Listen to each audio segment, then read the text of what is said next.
ये मैं अपनी बात को रखूं, जो टेक्निकल बात होगी उससे पहले मैं यास्मीन इनका नाम है, मैं इनसे गुजारिश करता हूं कि आप जो शब्द जो आपके मन में है वो कह लें। शुरू जोर से बोलिए। 48 घंटे हो गए हैं जब ये न्यूज़ आई एमपी साहब ने बीजेपी ज्वाइन किया, उसके ठीक कुछ घंटों के बाद में ये न्यूज़ आने लगी नकवी साहब की तरफ से। मुख्तार अब्बास नकवी साहब ने ये न्यूज़ दी है कि एमपी साहब का ताल्लुक़ किसी आतंकवादी यासीन भटकल के साथ है, वो उनके दोस्त है। ये बात सब में पहले तो मैं मीडिया वालों से उम्मीद रखती हूँ कि उनको पूछना चाहिए कि आपको कैसे पता चला और कब पता चला। दूसरी बात यह है कि जब आप किसी पे टेररिज्म का इल्ज़ाम लगाते हैं कि टेररिस्ट आपसे मिला हुआ है या आपका दोस्त है या आपने उसका साथ दिया, बात सिर्फ उस व्यक्ति की नहीं होती है, उसके कैरेक्टर के ऊपर नहीं आती है, बात पूरे परिवार पे आती है। बात ये हुई कि वहाँ हम लोग घर पे मिले तो ये उन्होंने कौन सी दूरबीन से देखा कि हम लोग घर पे मिले। ये छोटी बात नहीं है, कहने के लिए तो बहुत हल्की थी उनके ज़बान पे, लेकिन बहुत बड़ा रूप ले लिए इस बात में। और आप लोगों से गुजारिश है कि इसके लिए मुझे इंसाफ चाहिए। मैं 5 बेटे और 1 बेटी की माँ हूँ।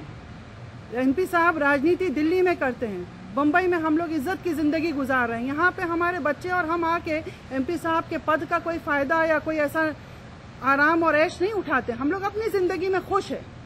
साहब सेवा करना चाहते हैं, हम लोग बहुत खुश हैं कि वो अपने तरीके से अपनी बात रखते हैं पार्टियों के सामने और लोगों की मदद के बारे में कुछ ना कुछ रास्ता निकालते हैं।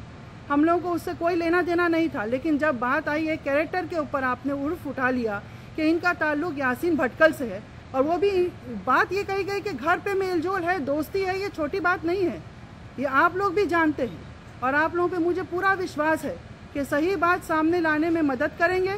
और नकवी साहब से कहिए कि वो इसी तरह से आप लोगों को बुलाएं और 24 घंटे के अंदर मुझे उनकी तरफ से एक अपॉलजी लेटर चाहिए कि उन्होंने जो कहा वो किसी वजह से कहा होगा या जो भी उनके रीज़न है वो सच रीज़न सामने रखे, और नहीं तो सबूत दें कि हमारा ताल्लुक यासीन भटकल से है। 24 घंटे के अंदर कानूनन कार्रवाई जो करना है वो साहब करेंगे, वो उनका काम है। मैं कानूनन कार्रवाई का इंतज़ार नहीं कर सकती हूँ, क्योंकि रोज़ अलग अलग तरीके की बात छप रही है और रोज़ अलग अलग तरीके की कहानियाँ बन रही है। क्योंकि एक किसी ने उंगली उठाया तो अब सबको मौका मिल गया। तो आप लोग प्लीज़ मेरी मदद कीजिए। मैं प्रेस वालों से मदद मांगती हूँ कि मेरी मदद कीजिए कि नकवी साहब इस बात का या तो खुलासा कर ले 24 घंटे में, और नहीं तो माफ़ीनामा दें आप लोगों के सामने, अपोलोजाइज करें, और वरना 24 घंटे के बाद में जो आप लोगों का तरीका है सही बात को सामने लाने का, वो मैं सामने लाऊंगी। उनके घर के सामने जाके मैं अकेली धरना दूंगी। मैं कोई सियासी आदमी नहीं हूँ कि मैं अपने लोगों को ले जाऊंगी और धरना दूंगी और बड़ा शो करूंगी, वो सब नहीं। मैं अकेली बैठूंगी और अगर सच्चाई के लिए मुझे शहीद होना है तो मैं वहीं शहीद हो जाऊंगी। चाहिए कि मैं सैयद की बेटी हूँ।